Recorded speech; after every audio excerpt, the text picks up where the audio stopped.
साल 2008 जब तारक मेहता का पहला एपिसोड पब्लिक किया गया था। दोस्तों आपको बता दो कि एक ऐसा समय भी था जब स्टार प्लस वालों ने तारक मेहता को ठुकरा दिया था और उसके बाद तारक मेहता ने सोनी सब पे आकर धूम मचा दी थी। आपको बता दें कि तारक मेहता का एक ऐसा समय भी था जब मिस्टर बीस्ट यूट्यूब चैनल से भी ज्यादा व्यूज तारक मेहता पर आते थे। आपको शायद ये बात न पता हो कि तारक मेहता को सिर्फ 2 साल के लिए बनाया गया था, लेकिन जब उसकी इतनी पॉपुलरिटी बढ़ गई तो उसके बाद इसका बंद होने का सवाल ही खत्म हो गया। तो ऐसा क्या हो गया कि जो तारक मेहता आज बंद होने के कगार पे आ गया है। आज की इस वीडियो में दोस्तों हम यही कुछ जानने वाले हैं। आइए सबसे पहले जान लेते हैं कि आखिरकार तारक मेहता पब्लिक में इतना ज्यादा पसंद क्यों किया जाता था। दोस्तों तारक मेहता के फेमस होने का सबसे बड़ा रीजन ये है कि तारक मेहता के आने से पहले अधिकतर लोग सास बहू वाले सीरियल ही देखा करते थे, जहां आदमी लोग न्यूज और मूवीज देखा करते थे, वहीं बच्चे कार्टून देख के अपना दिन बिताते थे। लेकिन तारक मेहता के आने के बाद ये सिनेरियो पूरी तरीके से चेंज हो गया। बच्चे बूढ़े और जवान सबको एक प्लेटफॉर्म पर लाना ही तारक मेहता की कामयाबी की सबसे बड़ी वजह बनी। दोस्तों तारक मेहता को ऑडियंस कुछ ज्यादा ही रिलेट कर पा रही थी, क्योंकि उसमें सारे कैरेक्टर जो दिखाए गए सारे मिडिल क्लास के हैं और देखने वाले भी सारे मिडिल क्लास के ही हैं। हर एक सीन में कॉमेडी को दूर निकालना ही तारक मेहता को सबसे ज्यादा खास बनाती थी। यही रीजन थी कि लोग इसे खाते खाते टेलीविजन और मोबाइल फोन पर देखा करते थे। और अगर आप भी उनमें से ही हैं तो कमेंट सेक्शन में जरूर बताएं। बात करते हैं तारक मेहता के डाउनफॉल की। दोस्तों तारक मेहता का डाउनफॉल तो उसी वक्त शुरू हो गया था जब आपकी प्यारी दया बहन और टप्पू तारक मेहता शो को छोड़कर चले गए थे।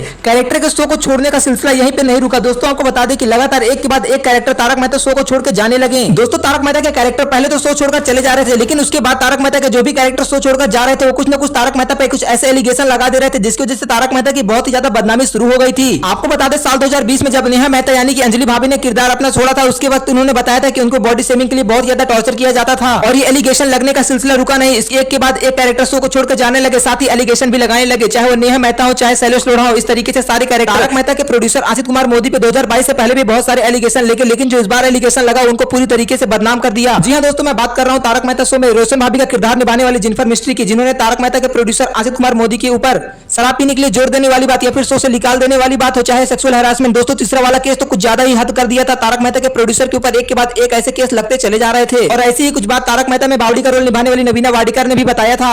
उन्होंने खुद अपने मुंह से बताया था कि उन्हें आशित कुमार मोदी अक्सर पूछा करते थे कि आपका बॉयफ्रेंड तो होगा क्यों नहीं, आप इतनी हॉट जो है। तारक मेहता के डाउनफॉल का एक मेन रीजन और था, जो कि पुराने टप्पू भव्य गांधी ने खुद अपने मुंह से बताया था। उन्होंने ये बताया था कि तारक मेहता में टप्पू सेना को बड़ा नहीं होने देना चाहते, तो हमेशा यही बात कहते रहते थे कि तुम लोग की मूछें आ रही हैं। और भव्य गांधी ने एक सुझाव भी दिया था कि हमें अब कॉलेज का सीन दिखाना चाहिए, क्योंकि हमारे साथ शो देखने वाले भी तो बच्चे बड़े ही हो रहे हैं। और इस सजेशन को जब तारक मेहता के प्रोड्यूसर आशित कुमार मोदी ने नहीं माना तो उसके बाद भव्य गांधी शो छोड़कर चले गए। उसके बाद तो जैसे ताजा लग गया शो छोड़ने का। बबीता जी का रोल करने वाली मुनमुन दत्ता और टप्पू का रोल करने वाले राजा रत्कत के बीच में अफेयर की कहानी सुनने के बाद तारक मेहता शो की काफी ज्यादा बदनामी हुई थी। इस बदनामी का सबसे बड़ा कारण था लोगों का न रिलेट कर पाना। जहां एक तरफ इंस्टाग्राम की पोस्ट पे दोनों को साथ में गर्लफ्रेंड बॉयफ्रेंड की तरह देख रहे थे, वहीं तारक मेहता शो में उनको आंटी की तरह देखना पड़ रहा था, जो कि व्यूअर्स को बात कुछ कम समझ में आ रही थी। ये भी एक रीजन रहा जो कि तारक मेहता काफी ज्यादा प्रभावित हुआ। दोस्तों तारक मेहता की सबसे बड़ी खासियत ही अब तारक मेहता में नहीं रह गई, मतलब कॉमेडी। अब तारक मेहता में कॉमेडी कम ज्ञान ज्यादा रहता है। हर चीज में वो सब ज्ञान देने का ज्यादा प्रयास करते हैं, ना कि कॉमेडी कराने का। जहां आप सभी लोग तारक मेहता के पुराने एपिसोड को देखकर भी बोर नहीं होते, वहां अधिकतर लोग तारक मेहता के नए एपिसोड को बिल्कुल भी देखना नहीं पसंद करते हैं। यही कुछ रीजन है जो कि तारक मेहता का सबसे बड़े डाउनफॉल को कारण बना। दोस्तों मुझे लगता है कि तारक मेहता को बंद होने में ज्यादा वक्त नहीं है। आपको क्या लगता है अपनी राय कमेंट सेक्शन में जरूर बताएं।